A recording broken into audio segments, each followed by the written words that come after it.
आइए जानते हैं सनातन धर्म की शुरुआत कब हुई। हर कोई यह जानने का प्रयास करता है कि हिंदू धर्म की शुरुआत कैसे हुई और क्या है इसका क्रमबद्ध इतिहास। बहुत से लोग पुराण कथाएं पढ़कर हमेशा भ्रम में रहते हैं और सोचते हैं कि आखिर पहले कौन हुआ और बाद में कौन। उत्पत्ति का मूल जानना और फिर क्रमशः विकास, उत्थान और पतन को जानना जरूरी है। ग्रंथों में इतिहास को क्रमबद्ध न लिखकर काव्यमय और होच-पोच लिखा गया है, इसीलिए वह हमारी समझ में नहीं आता।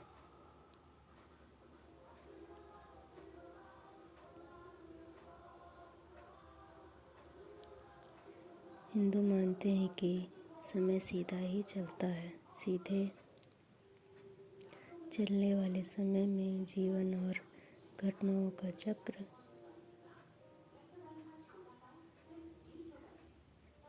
चलता रहता है।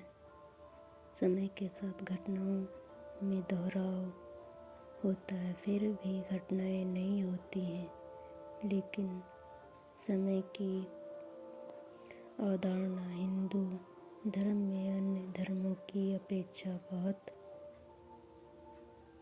अलग है। प्राचीन काल से ही हिंदू धर्म मानते आए हैं कि हमारी धरती का समय अन्य ग्रहों और नक्षत्रों के समय से भिन्न है। जैसे 365 दिन में धरती का एक वर्ष होता है, तो धरती का मान्य से 365 दिन में देवताओं का एक दिव्य वर्ष होता है। हिंदू काल अवधारणा सीधी होने के साथ चक्रीय भी है। चक्रीय इस मायने में एक दिन के बाद रात और रात के बाद दिन होता है, तो यह चक्रीय है। लेकिन इसका यह मतलब नहीं कि कल वाला दिन ही आज का दिन है और आज भी कल जैसा ही घटनाएं घटेंगी। राम तो कई हुए, लेकिन हर त्रेता युग में अलग अलग हुए और उनकी कहानी भी अलग अलग है। पहले त्रेता युग के राम का दशरथ नंदन राम से भी लेना देना नहीं है। यह तो ब्रह्मा, विष्णु और शिव तय करते हैं कि किस युग में कौन राम होगा, कौन रावण का, कौन कृष्ण होगा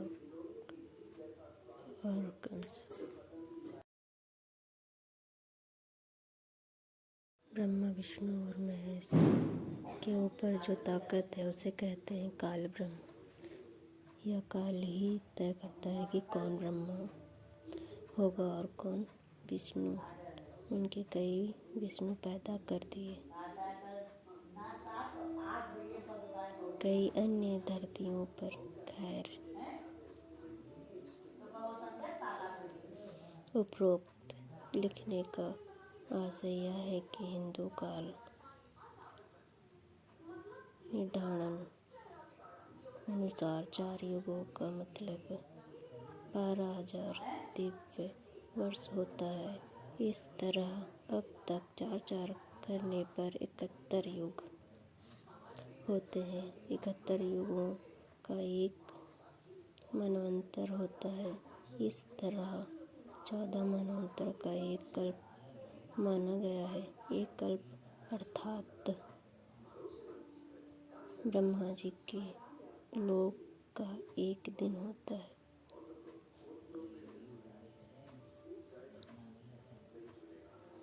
विष्णु पुराण के अनुसार मनवंतर की अवधि 71 चतुर्युगी के बराबर होती है। इसके अलावा कुछ अतिरिक्त वर्ष भी जोड़े जाते हैं। एक मनवंतर बराबर 71 चतुर्युगी 8,52,000 दिव्य वर्ष 30 लाख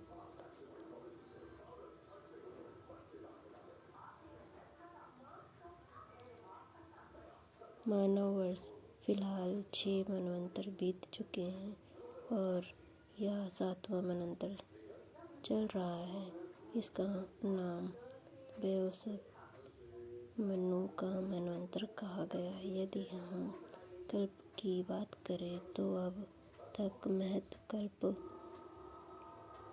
हिरण्य गर्भ कल्प, ब्रह्म कल्प और पद्य कल्प बीत चुका है और यह 5वां कल्प विराह कल्प चल रहा है। अब तक विराह कल्प के स्वयंभू मनु, सुरुचिस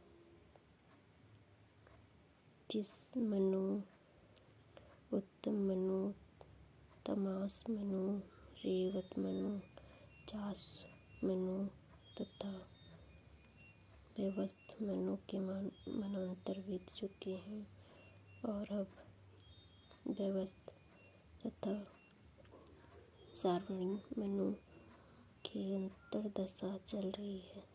सार्वणिक मनु का अभिभार्य विक्रमी संवत प्रारंभ होने से 5,631 वर्ष पूर्व हुआ था। हिंदू धर्म के इतिहास को कई इतिहासकारों ने लिखा, लेकिन आजकल नेट का युग है। यहाँ इतनी लंबी चौड़ी बातें लिखने से शायद ही समझ में आए।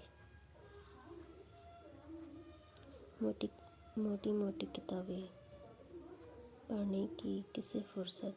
हिंदू धर्म के प्राचीन इतिहास को किसी मानव की उत्पत्ति से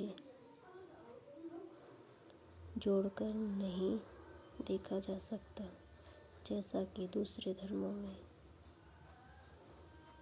आदम के इतिहास की शुरुआत होती है और फिर क्रमशः मूसा, ईसा और मोहम्मद तक समाप्त हो जाती है। जबकि हिंदू धर्मानुसार मनुष्य पहली बार नहीं जन्मा तथा उसका अस्तित्व कई बार मिट गया और हर बार उसकी उत्पत्ति किसी एक माध्य से नहीं हुई। कभी उसको रचा गया तो कभी वह क्रम विकास के माध्यम से जन्मा। इसीलिए हमने पुराणों में से कुछ ऐसी कहानियाँ छांटी हैं जो आपको क्रमशः इतिहास की रोचक जानकारी देगी। इसके आगे की कहानी आगे वीडियो में।